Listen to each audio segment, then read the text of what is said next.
en ollut niiden kipujen kanssa niin läsnä, niiden henkisten tuskien kanssa. Eli mä sain semmoisen mahdollisuuden ilmaista keholla näitä tunteita ja päästää ne ulos.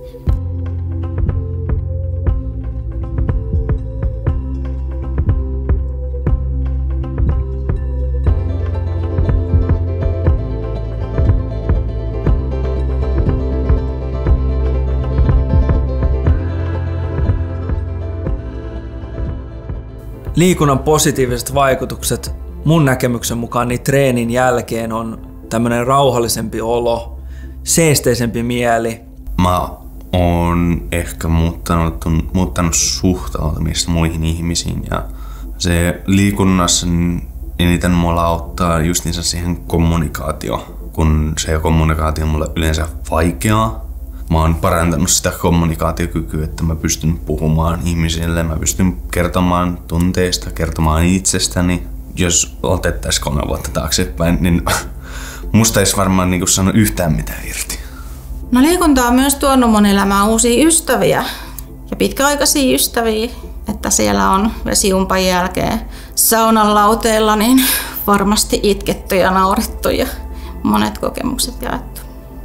No kyllä liikunta niin kuin ahdistusta siis ihan konkreettisesti vähentää, että jos mä oon tosi ahdistunut ennen liikuntaa ja sit käyn niin kuin liikkumassa ja tuun kotiin sieltä, niin kyllä sen konkreettisesti huomaa, että jonnekin se katos.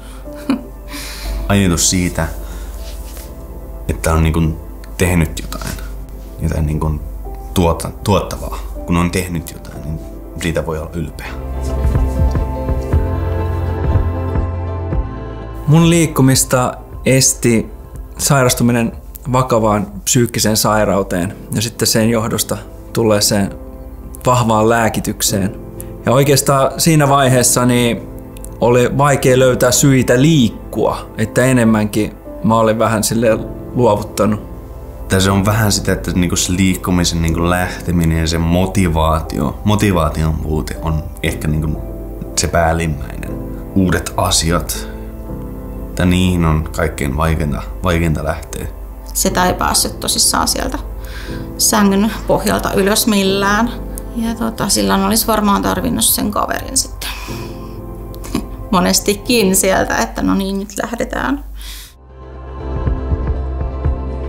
Mua motivoi liikkumaan se, että mä putosin henkisesti pohjalle.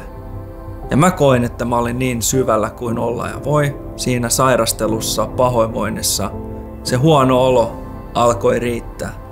Se, että pitäisi lähteä yksin liikenteeseen, niin se on tosi hankalaa ja vaikeaa. Mutta kun tietää, että siellä on se ryhmä, ne kaverit oottamassa ja ne oottaa sua, niin niistä monesti muodostuu semmoinen tiivis kaveriporukka.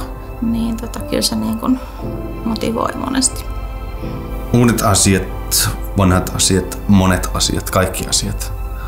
Vaikka ne pelottais, vaikka ne ahdistais, vaikka ne olis kuinka niinku semmosia haastavia. Kokeile, mene, tee. Se on vähän justiinsa se, että niinku se ensimmäinen kerta on se, että se on vähän sillä, että sä kävelet heikolla jäällä.